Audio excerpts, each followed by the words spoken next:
ভাবে মুসা আলাইহিস সালাম বলেন, আল্লাহ, আমি ওই কাসাইয়ের সঙ্গে সাক্ষাৎ করতে চাই, দিদার করতে চাই, আমি মোলাকাত করতে চাই।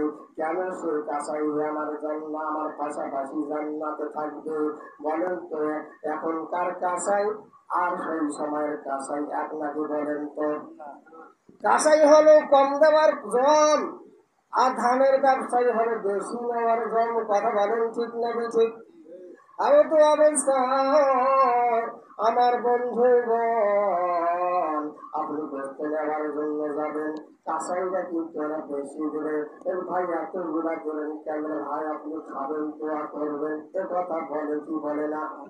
হ্যাঁ, আমি তো অবস্থায় ভাই আপনি হুজুর মানুষ, এই জন্য আপনাকে একটু ধরে দিলাম, আপনি খাওয়ার পর দোয়া করবেন। একদিন অনুরোধ ঘটনা আমার সঙ্গে হয়েছে, আমি বললাম ভাই এতগুলা গোস্ত দিলেন কেন বেশি? ভাই আপনি হুজুর মানুষ, দোয়া করবেন। কিন্তু আমি মুদিখানার দোকানে আসি, যখন ওজন করলাম দেখলাম 200 গ্রাম শর্ট। কত গ্রাম?